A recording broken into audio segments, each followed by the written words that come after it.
All right, hello, ladies and gentlemen, and thank you for tuning into Clan SK Team League Tournament Season 1, Week 1. Today we are going to have Soul vs. Clan AG, the B team. So let's see what they've got in store for us. I'm excited. I don't know about you guys. So let me get a couple things loaded up on my computer real quick. Some last minute things, and then we will begin. Just got to make sure the stream is working on every platform.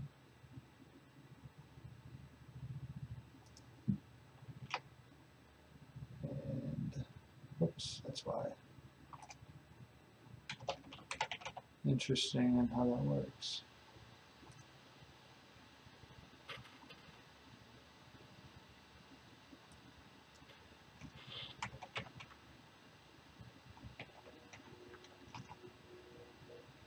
There we go. All right, so we are live on everything, so that is good to know. So, thank you everyone for tuning in, and let the games begin.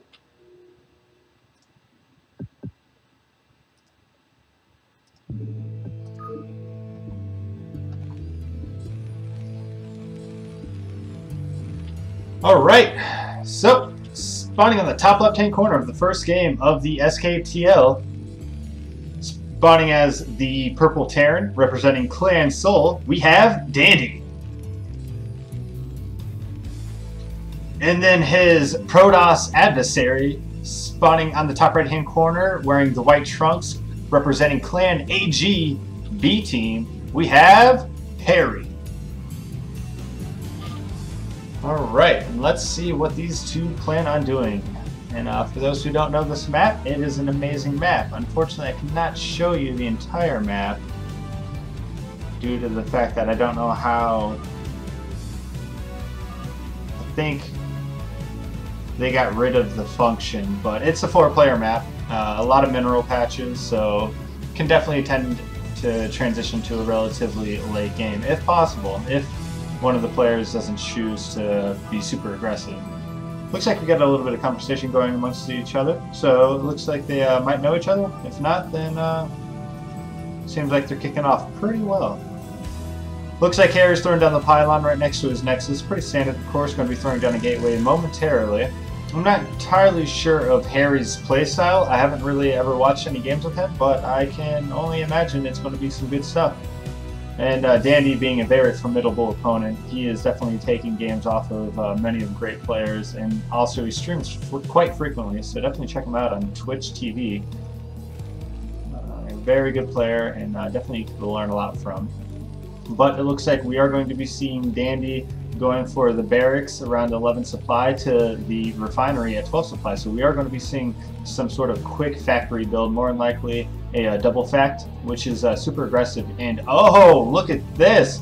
The Protoss player is actually going to be expanding first at the natural, which is going for more of the mid to late game playstyle, emphasizing more on the economic playstyle of the game, but which is going to be really difficult because Dandy is actually doing the complete opposite. He's going to be going for a relatively aggressive strategy, and hopefully transitions into a macro game. So the double gateway is being thrown down from our Protoss player, so he knows that what he's doing is super greedy, but he's going to be able to follow it up momentarily with some sort of Dragoons, because for those who don't know, Dragoons are one of the best units in this matchup. So, or at least for the Protoss arsenal. So here is the first factory. The question is, are we going to be seeing a second? No, we're not, actually. So what we're seeing right here is Dandy took off 2 SCVs off his gas to harvest minerals a little bit more faster to get a command center down at the natural. So we are not going to be seeing any type of super aggressive strategies coming out from Dandy. It's actually a really like in the middle, passive yet defensive strategy. And so Harry is actually going to be able to capitalize on this by going for super greedy, due to the fact that this strategy coming up from Dandy is not going to be throwing any type of aggression anytime soon. We are going to be seeing the machine shot being thrown down from Dandy, so he's going to be able to tech into the siege tank to be able to lay down some heavy siege fire for the defense. We got some Marines pushing out, so we are going to be seeing the natural command center being planted momentarily. And I think this is what this guy's doing.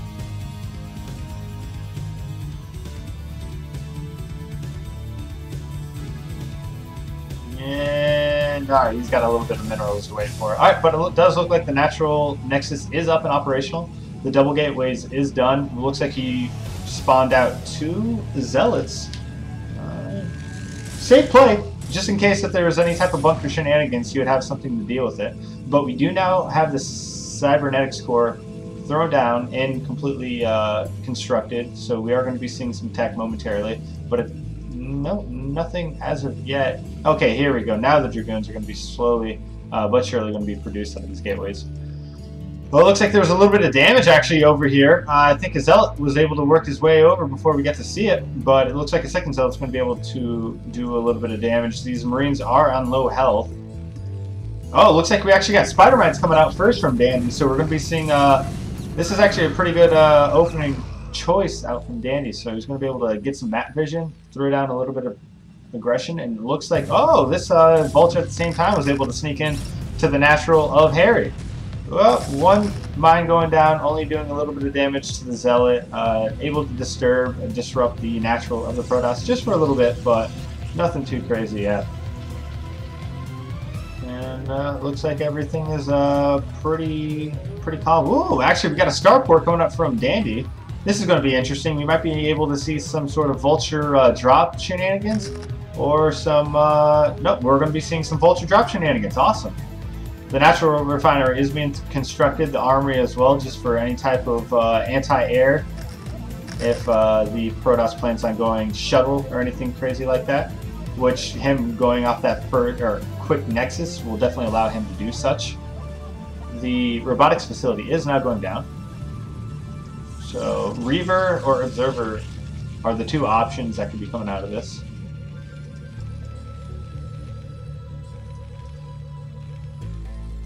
And looks like we're going to be going from Vulture Spider Mine to Vulture Speed.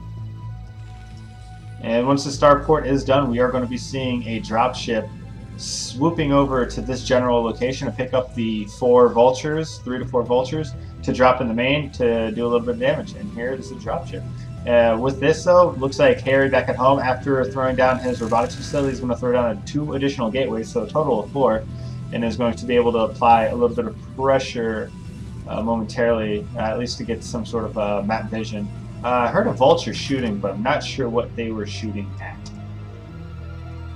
Alright.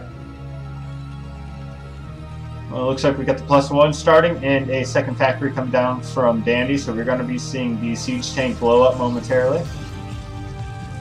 And as of right now, both players are just respecting each other and not doing anything too aggressive as of yet. Just kind of minding their own P's and Q's and just waiting. But here comes the dropship picking up the full 4 Vultures and going to be dropping them in the north side of the main for Harry. So this is actually going to do a little bit of damage because he's distracting the Dragoons and Zealots at the natural and is going to be able to catch him off guard just by a little bit. But actually really quick response coming up from Harry, pulling out his probes to the natural, not losing a single probe. That is a really good play coming out from... Okay, it looks like 1 probe was able to be killed, but yeah, really good play coming out from Harry, being able to take wind of that right away and retreat all the probes before losing anything. But it looks like due to the fact that the Vultures have speed, are going to be able to sneak their way into the natural. And 1, 2, 3, so about 3 to 4. Oh, okay, about, oh wow, he even was able to snipe that last one last second. So around like 5 probes. About an even trade, losing the Vultures, but at the same time able to pick up some of the probes, so nothing too crazy.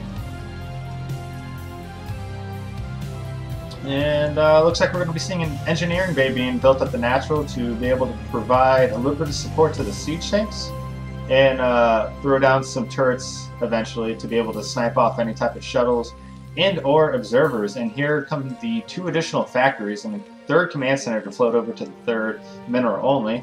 And it looks like the Protoss player is going to be going for Citadel, so we might be seeing... No, I think we're just going to see Zealot legs. Zealots will have their leg day at the gym. I wonder what this probe's doing. I wonder if he's just getting some scouting information. That's what it looks like. And +1 is about to finish up. The siege tank count is low, but is going to be slowly added on. And ooh, it looks like there's an observer able here to get the information necessary.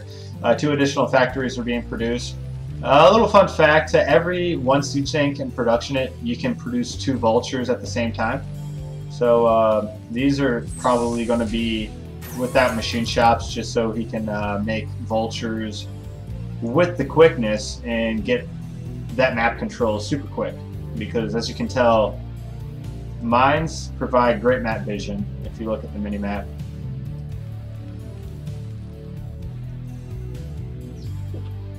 Alright, so we're still in the 4 gateway. No further tech coming out from the Protoss player. I think we might actually be seeing an expansion momentarily, or he's just going to just be building off of these 4 gateways and go for a push. But we'll be able to find out momentarily. And it looks like we got a Maynard of SCVs going to the mineral only 3rd with the command station being built. So we are going to have detection out for our Terran homeboy. Man, this probe... Oh, or observer. Actually, this observer has speed. That's an interesting build order. Or not build order, but upgrade. Not too many Protoss players do that, so it's really cool to see it. We do have +1 in production, just now starting, so that's going to take a little bit before it's actually seen. And whoa! Look at this! The Protoss player taking this ninja expansion at the mineral only, one of the most least expected locations to be taken. So this is going to be a really interesting turn of events.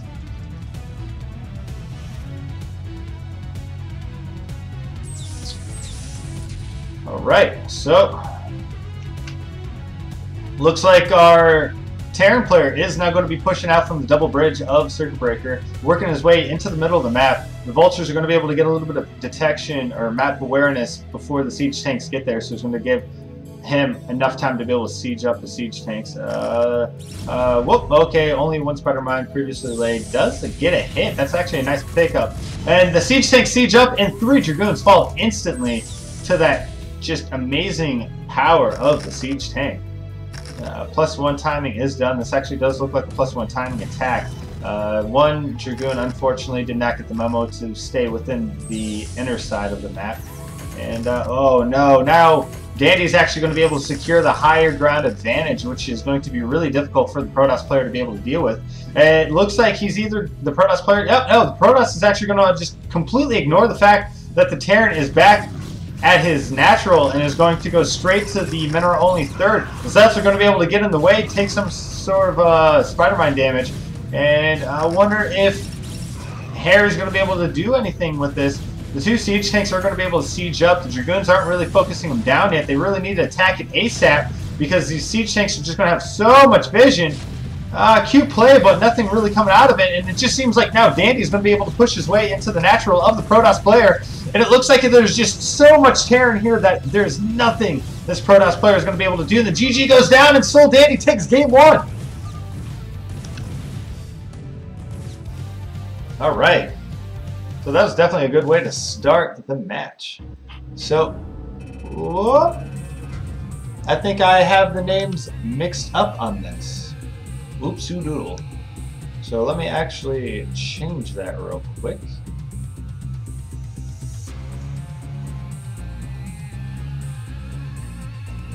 Oh.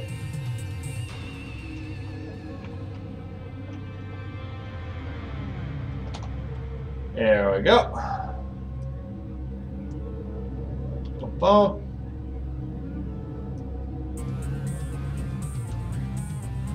Yep.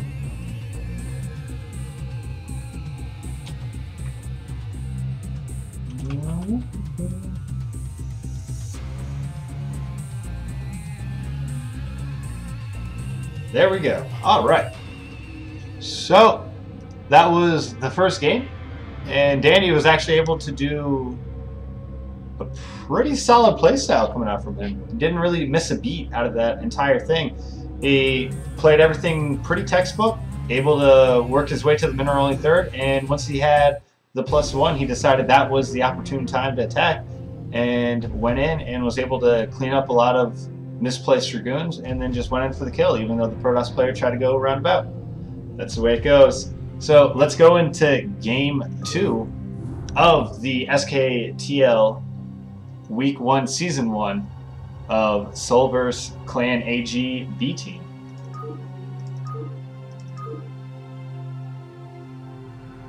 Towcross. Alright.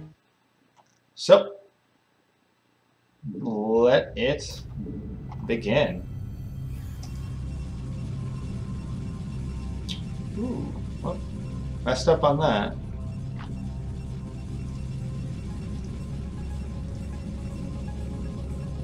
There we go. So, spawning on the top right-hand corner of Towcross, representing Clan AGB Team, as the green Protoss player, we have Coquitos. Coquitas. That's a catchy name.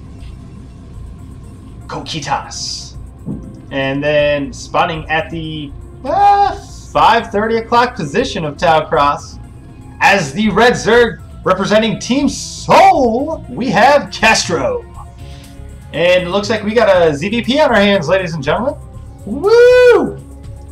Fun, fun, fun. Alright, so everything is up to date. We're looking good.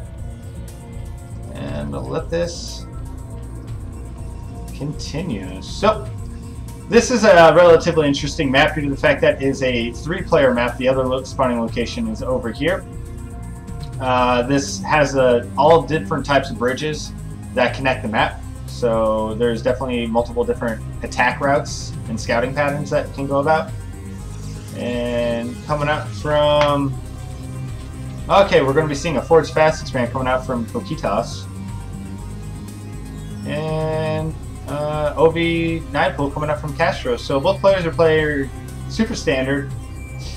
And yeah.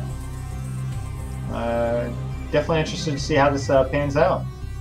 Castro has definitely been a reoccurring opponent on the SK weekly Friday night tournaments. So I definitely have high expectations from him. And for our boy Coquitas, I'm not entirely sure if I've ever seen him play. He might play under a different alias, so I'm not entirely sure, but from the looks of it, if he knows how to forge fast expand on this map, he definitely has a little bit of history behind him. Towcross, even though it's a really good map, it kind of phased out through the years, and it's just really nice to be able to see these maps played again. Of course, you got Fighting Spirit and Circuit Breaker, which are pretty much the norm of 1v1 maps, but Towcross has definitely been able to provide some amazing games, especially against games like... Uh-oh, that's why that's popping up. Aha! Oh, there we go. Okay, but yeah, Towcross has shown some amazing games like Jadon vs. Flash. That game can easily go down as one of the greatest ZVT best games in history. So, the Zerg player is going to be going for the natural in the far third, and we've got some shenanigans coming up from Coquitas. We're going to be seeing a cannon rush, and with that being said, there is no Zerglings currently going for the scout. Oh, this one Zergling is going to be going to the third, and it is not enough damage output from this one Zergling to be able to take down this cannon. That is more than likely going to be halfway to 3/4 of the way done by the time the Zergling gets the scout off. So, we are seeing some gas being harvested from the main of the Zerg player, so we are going to see a layer eventually. And oh wait, the Zerg didn't go straight behind the mineral line. Oh no! Okay, so the cannon is about 3/4 of the way done. The Zergling is attacking the probe. Now he's attacking the cannon. If Kokitas plays this right, he'll be able to kill off that Zergling. Yep, and there it goes. And here comes the cannon. One Zergling is going to be rushing over there as fast as it can, and it looks like he's actually going to be building additional Zerglings in response to this. Throwing down a Hydra then, so we are going to be seeing some sort of Hydra aggression in response to this cannon rush. I think he actually threw that down a little prematurely to finding out the cannon behind his third. But it looks like he's going to wait for some additional Zerglings to regroup, and he's going to go for the attack. For the Zerglings, if they get a surrounding at a good time, can take out a cannon. But if you sprinkle in a few more, it'll be able to deal with everything accordingly. And in response to this, we are now getting the gateway down. Due to the fact of the pylon of the cannon being built at the third, did take a little bit of extra resources, so the tech from Kokitas is been delayed. But it looks like the Zerglings are going to be going in, kind of out of position. The cannon's actually going to just focus down the hatchery. I don't think that's such a good play coming out from Kokitas. And this hatchery coming out with 130 health, so that's actually a really good save coming out from Castro. And the Cybernetics core just now being thrown down as the Hydralisk's den is upgrading the Hydra range, so we are going to be seeing a Hydra bust momentarily.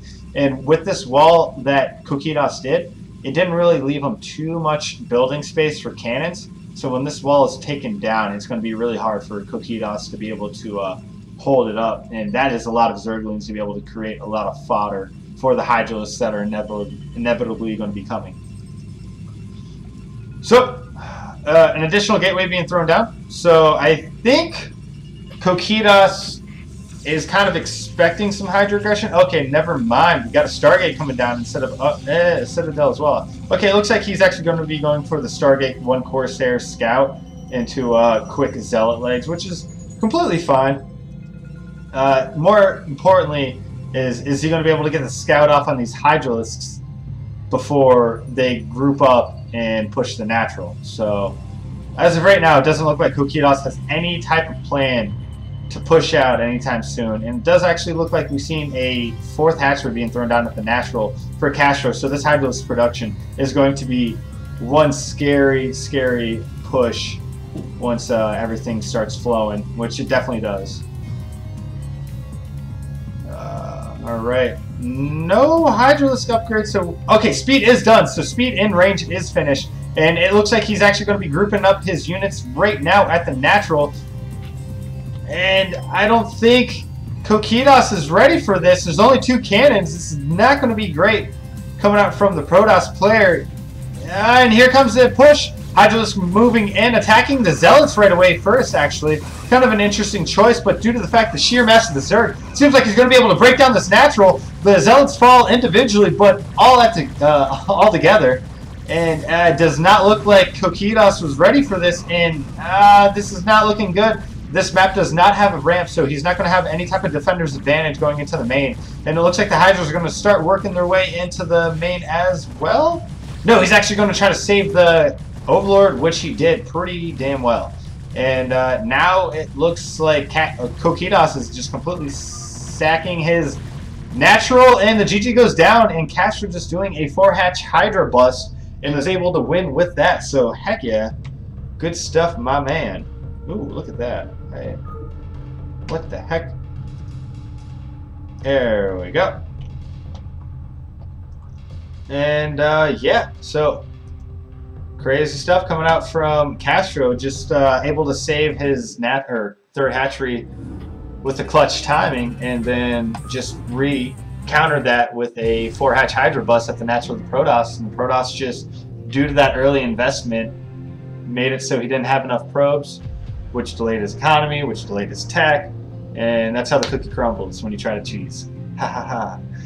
But, so, looks like Sol is actually taking the series so far 2-0, and now we're going to be going into the 2v2 portion of the SKTL. So let me load that up.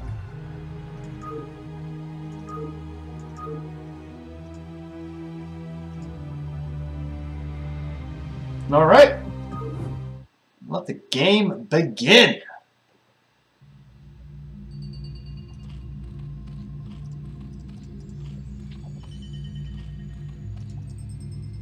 Oops. Alright, so let's get this changed. Whatever you're annoying. There we go. Beautiful. Alright, so let's get these teams figured out.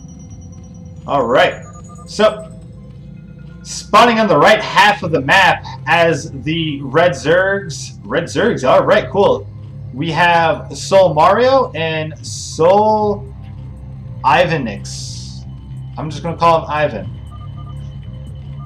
Alright, and then spawning on the top right, or spawning on the left half of Fighting Spirit, representing Clan AG B team, we have Harry and Jack. So we actually got like a ZVP going on, just a pure ZVP. Oh, this is going to be interesting. Alright, so we got a little bit of communication coming out from both of them. Looks like they're trying to figure out their game plan. Overlord going into the middle of the map just to make sure that there is no proxy shenanigans, as this Overlord is just going to just scout everything out accordingly. We have both one gateways in each base, so pretty safe. In 2v2 maps, or 2v2 games, you really don't want to be too greedy. Usually one base builds are the safest thing to go, and then you just build up from there and dictate the pace of the game on what you do. But we do have gas coming out from our boy on the right. Let's see who this is. Okay, I guess I can't do that. Alright, but there we go. I guess I'll be able to tell who this is in a second. Alright, so yeah, Ivan is on the top right hand corner. So Ivan is going to be going to be the aggressor, and it looks like Mario, in response to this, is actually going to be throwing down a hatchery at his natural. So we're going to be seeing a 12 hatch for Mario and a 9 pool speed coming out from Ivan. It looks like we got a double gate coming out from both Protosses, so we're actually going to be seeing some super aggressive play styles coming out from the Protoss players from Clan AG. I'm really interested in how Ivan's going to be able to deal with this, only with one hatchery and speedlings. Alright, looks like he's telling him to attack the bottom left-hand corner, so it looks like Ivan is going to respond with this. Alright.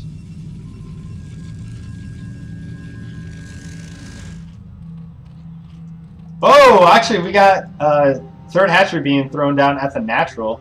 It looks like one Zealot is actually going to be able to get into Mario's base. There is 6 Zerglings about to spawn, so that is going to be able to help him out to deal with the Zealot aggression. 4 Zerglings able to get into the main of the Protoss on the bottom left-hand corner, laying waste to 2, possibly 3 probes, losing some Zerglings in the rally as well, but doing a pretty good job just keeping tabs on this Protoss. It's going to kill me. I got to figure out who this is. Alright, this is Jat. Alright, cool. Alright, so yeah, Jat taking a couple blows to the mineral line and having to delay his economy just a little bit so his probes aren't caught out of position. But at the same time, it looks like we're going to be seeing some aggression coming out the natural of Mario, and this Sunken Colony is going to be able to provide great use if it is finished, but it actually looks like he cancels it, and Ivan is going to be able to throw in some speedlings to the natural of Mario, and it seems like these Zealots are actually going to be able to get cleaned up. So really good team work coming out from Team Soul. And yeah, looks like they go down. Nice. And looks like we got some Zerglings in the main of Harry. 1 probe going down. Actually, it's a total of 2 probes that have been down. Jet is normal. Okay, so looks like continuous Zealot aggression coming down at Mario's natural. I feel like they're completely aware that if this Zerg player is able to get this base going, that they're going to be behind substantially, especially with the Zealot aggression or Zergling aggression going in the main of Harry. So my God, 1. Okay, total of 4 probes. That is huge. Ivan's doing a phenomenal job of microing this, but it looks like actually the Protosses have decided to stop attacking Mario and is going to go to the top right-hand corner to attack Ivan. And I don't think Ivan is ready for this. Correction. There is one sunken colony and another creep colony built behind the mineral lines. And with all these Zerglings, if they wait till the Zealots engage at the sunken, they will be able to attack. But, oh no, one of the Zealots getting caught out of position. And I think there's just too many Zerglings here right now for the Protosses to deal with this.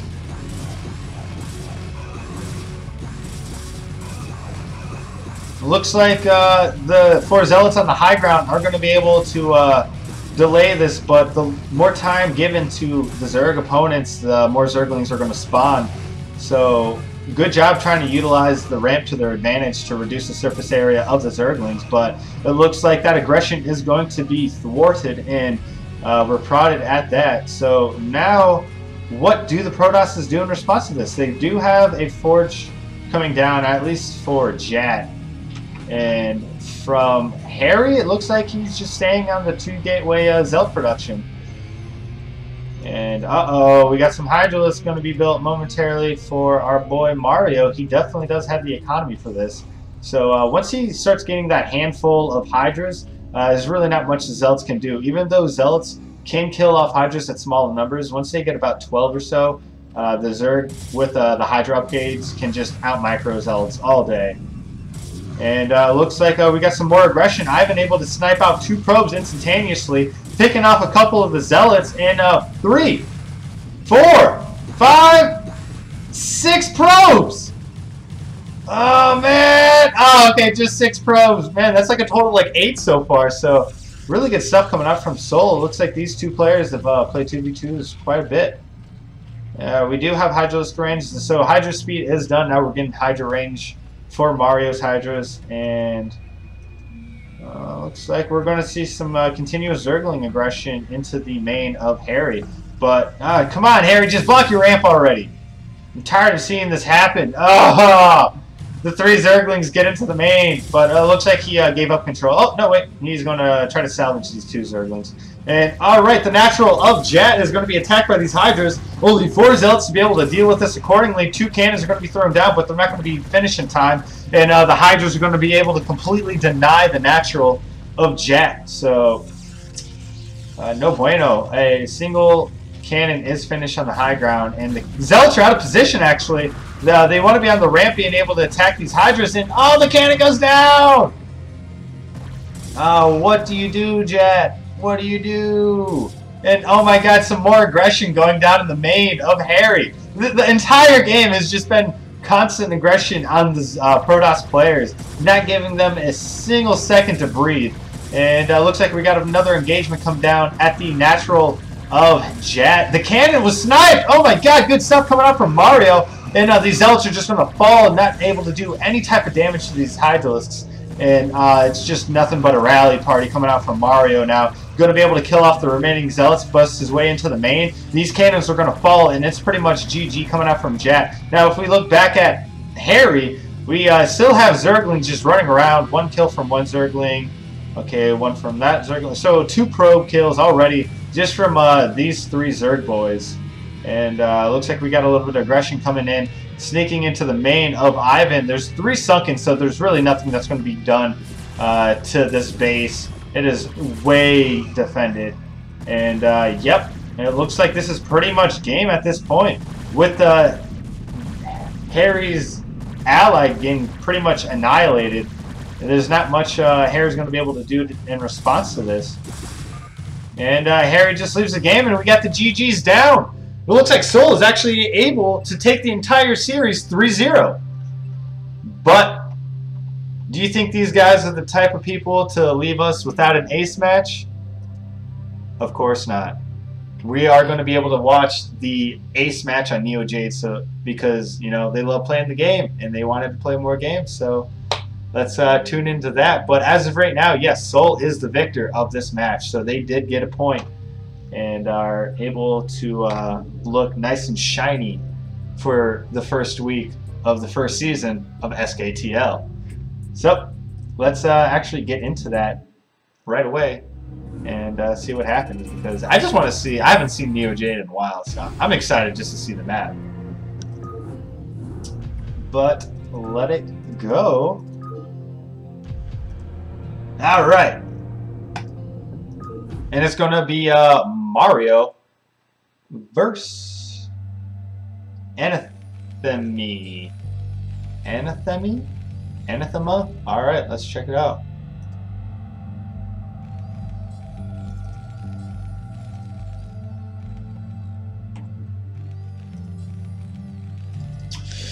Alright, so Neo Jade, spotting in the top left-hand corner as the blue Terran representing Clan AGB team. We have Anathema 1. Anathema? I'm just going to go with it, whatever. And then spotting in the top right-hand corner representing Soul as the red Zerg, we have Mario. So, right away, it looks like Mario is going to be able to get the scouting pattern correct, and is going to be able to get the main base of Anathema. Ah, God, everyone's got such unique names. Yeah, Anathema. All right, so but yeah, he's going to be able to get the scout off on Anathema. Man, that just sounds so wrong coming out of my mouth. I'm going to have to wash it out with soap. I apologize if you're watching this game. I read no good. But anyways, so it looks like one cool feature about this map is it's a inverted ramp. So as opposed to the main being on the high ground going to the low ground, it is the opposite. So the natural is the high ground going into the main on the low ground. So it definitely leads to some interesting playstyles. But we do have a barracks being thrown down right next to the ramp, so I'm kind of interested on what he's planning on doing. Actually, I think he's going for 9 racks. Yeah, so we actually might be seeing some super aggressive strategies coming out from Anathema, but coming out from Soul Mario, we actually have a 9 pool, so or OV9 pool. So we are going to be seeing some Zerglings popping out momentarily, and yeah, it looks like Mario's asking if he's from Peru. And of course, a very mannered no response coming out from the Terran opponent. And is just going to completely ignore Mario as if he didn't say a single word. And oh no, Marine's going to get the Overlord. So I like what Mario's doing. OB9 pool definitely allows for interesting playstyles due to the fact that you can make 6 Zerglings right away, but then also throw down a natural hatchery. So it's not like complete all-in-ish. It's just like, hey, I'm going to put out some aggression, and let's see what we can do with it. And of course, depending on the time he throws down his gas is really going to say a lot. But he is able to get that SCV, so good stuff coming out from him.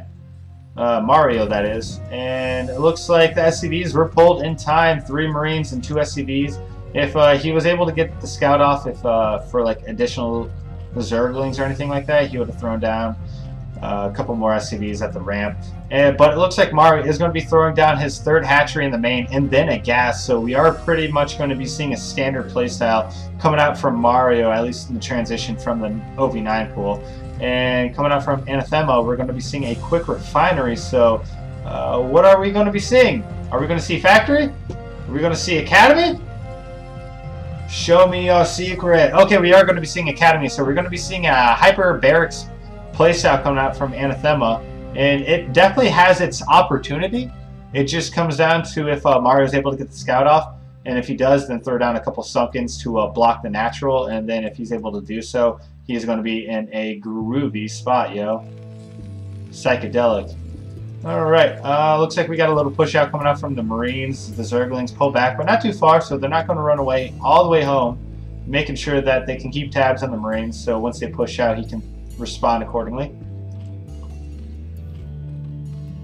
I like this. Mario is going to be going for Zergling speed, so in building additional Zerglings. So if Anathema does plan on taking a natural, which it doesn't look like he is, he will be able to shut it down. But with the Academy being thrown down, it's a kind of a blind counter coming out from Anathema, because now he's going to be building medics and Marines, and speedlings alone are good, but they melt once the Marines get to about like a 10 Marine count to 2 medics. And oh no, losing these Zerglings is actually really huge. Hopefully he doesn't push out too far, because these speedlings are just waiting to taste Marine blood, and it's only a matter of time. I mean, we got the Terran theme music, man. The Terran's gotta win. Oh, but oh my god, just so many Zerglings are being spawned. This is going to be so scary, and the Marines are out of position. Zerglings are going to push in. The surround is about to happen. I don't think STEM is anywhere near done. And oh, here comes the engagement. Oh, STEM is done. Marines are going to fall, get completely surrounded. One fire bat does pop out, get a couple kills, but that does fall as well. And now it looks like there's just going to be a flood of Zerglings going into the main of Anathema. A couple SCVs being pulled, and only one sole Marine to fight off all the Zerglings. Does not look like it's going to happen, and I think this is going to go game for Mario. Oh, double fire bat, and they both go down. Oh, this looks like GG. Zergling Rashu! Oh, not even a GG! Oh, man. Alright, so we got some of the Zergling aggression coming out from Mario, and he takes the game. And that was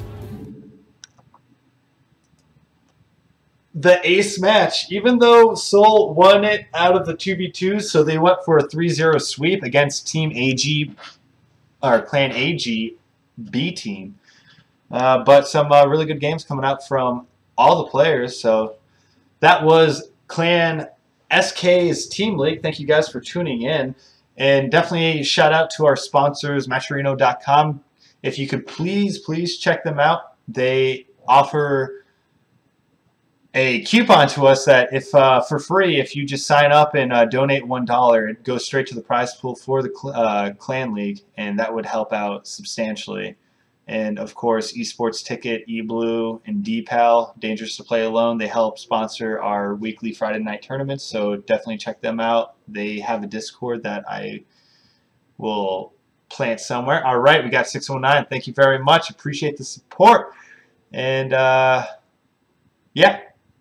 Oh yeah, eBlue, one of our new sponsors, a great place to buy new gear, so definitely check them out because they're doing this phenomenal thing for us where if you buy a mouse keyboard from them or a mouse pad, the total price you paid is donated to the prize pool for the Team League as well. So not only are you getting, you know, a product out of it, but that entire price goes straight to us as well. So, I mean, not to us, but to the inevitable winners. So if you guys could definitely hit that up, we definitely appreciate it. But as of right now, I am Urban, and thank you guys for tuning in, and we'll see you next week. Take care.